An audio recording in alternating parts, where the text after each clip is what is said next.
Halo, perkenalkan nama saya Agnes. Di video kali ini saya akan menjelaskan mengenai materi yang akan saya pelajari pada modul Week 2 Senkowa Shape Group.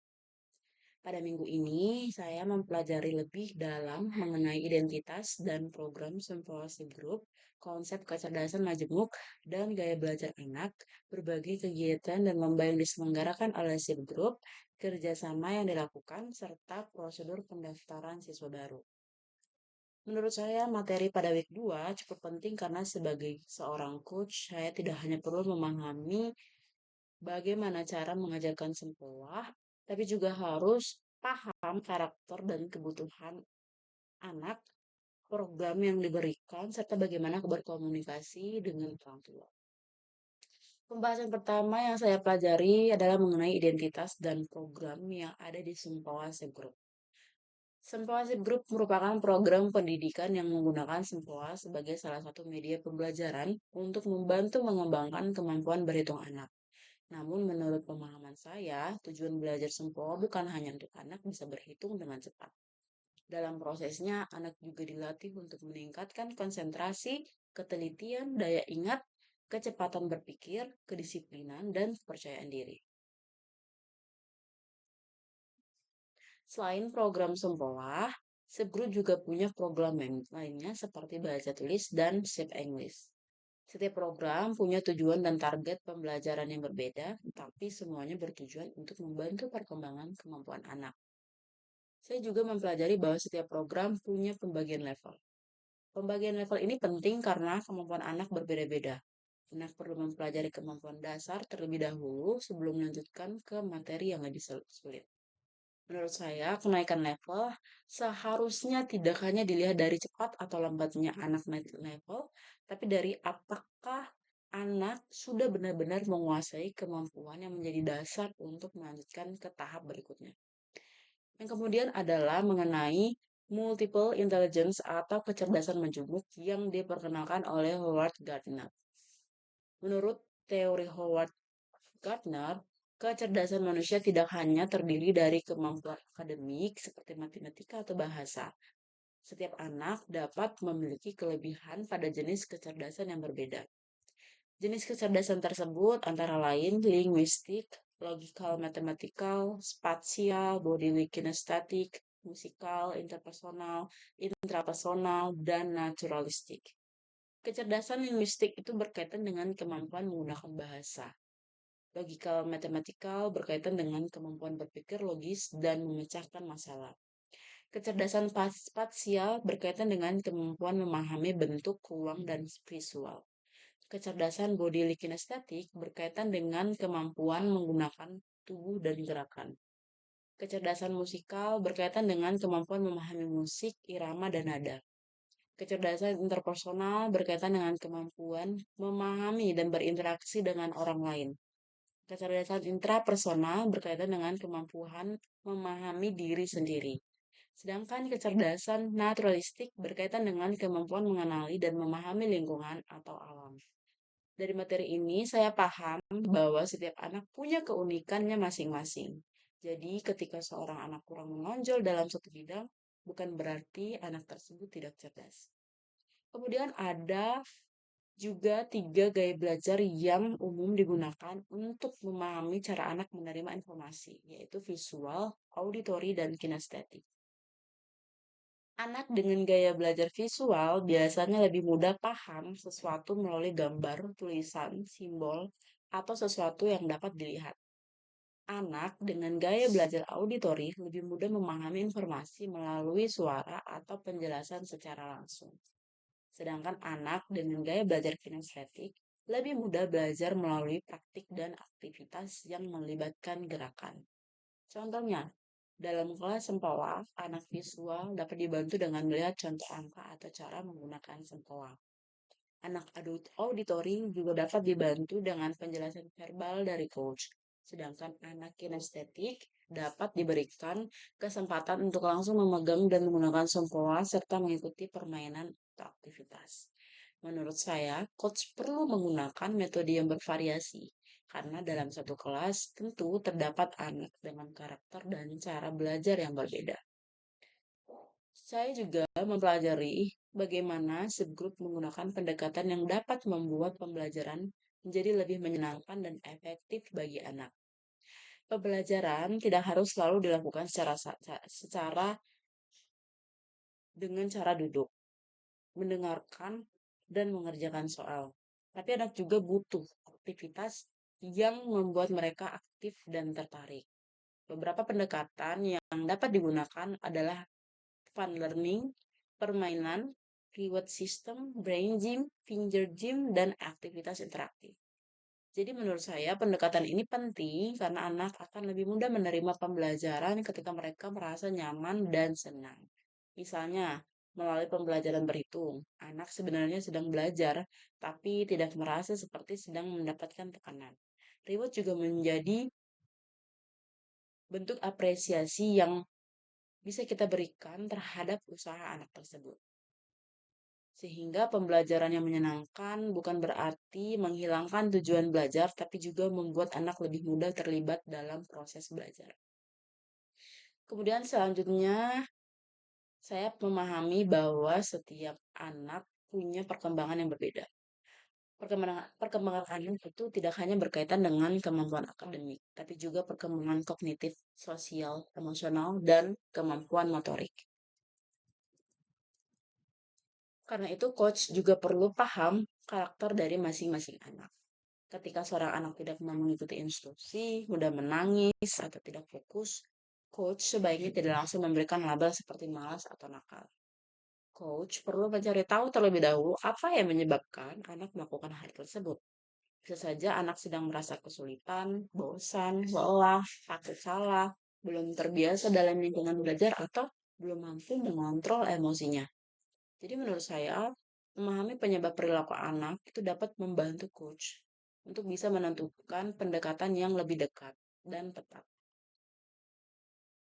Di dalam modul week 2 juga terdapat studi kasus mengenai anak yang mengalami kesulitan beradaptasi dengan pembelajaran. Salah satunya adalah kasus Rafa yang baru bergabung di Foundation 1 dan belum terbiasa mengikuti pembelajaran formal. Karena ketika merasa kegiatan berhitung sulit, Rafa menangis menolak instruksi, bahkan melempar pensil. Dari kasus tersebut, saya belajar bahwa coach harus tetap tenang dan tidak memperburuk keadaan dengan memarahi atau memaksa anak. Coach dapat melakukan validasi terhadap perasaan ini terlebih dahulu.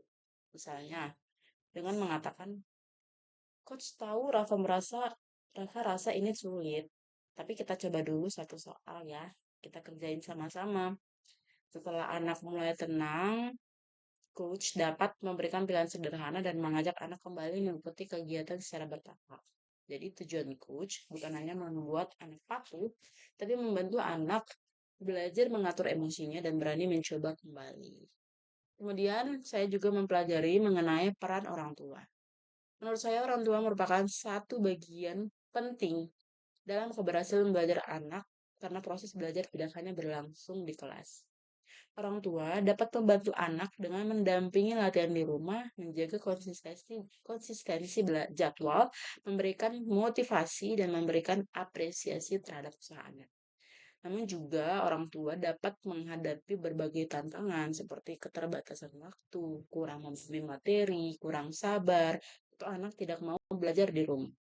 Karena itu coach perlu memberikan arahan yang jelas dan sederhana kepada orang tua. Komunikasi antara coach dan orang tua juga harus dilakukan dalam bahasa yang positif. Daripada mengatakan anaknya malas, lebih baik mengatakan anaknya masih membutuhkan motivasi untuk memulai latihan. Jadi menurut saya komunikasi seperti ini akan membuat orang tua lebih mudah menerima informasi dan bekerja sama dengan coach. Kemudian saya juga mempelajari bahwa setiap anak punya kecepatan belajar yang berbeda. Hal ini juga dilihat dari studi kasus Kevin, yang mana dia sudah mengikuti Sempoa selama beberapa bulan, tapi masih berada di Foundation 1, karena masih membutuhkan pengulangan dalam beberapa materi. Orang tuanya kemudian membandingkan Kevin dengan temannya yang lebih cepat naik level. Dari kasus tersebut, saya paham bahwa cepat naik level bukan satu-satunya ukuran keberhasilan anak. Jika kemampuan dasar anak belum dikuasai dengan baik, memaksakan anak naik level justru dapat membuat anak semakin kesulitan. Jadi, Coach harus melihat penguasaan materi, ketepatan, kecepatan, konsentrasi, dan kesiapan anak sebelum merekomendasikan kenaikan level. Selanjutnya adalah saya mengenai event dan lomba yang diselenggarakan oleh SIP Group. Menurut saya, lomba tidak hanya bertujuan untuk mendapatkan juara. Lomba juga menjadi sarana bagi anak untuk mendapatkan pengalaman baru, di mana kegiatan ini dapat dilakukan mulai dari tingkat internal, daerah, nasional, hingga internasional. Di tingkat internal, anak dapat belajar mengenal suasana kompetisi dalam lingkungan yang lebih familiar. Di tingkat daerah dan nasional, anak mendapat pengalaman berkompetisi dengan peserta yang lebih banyak dan berasal dari tempat yang berbeda. Sedangkan pada tingkat internasional, anak mendapatkan pengalaman yang lebih luas dengan menghadapi peserta dari negara atau lingkungan yang berbeda.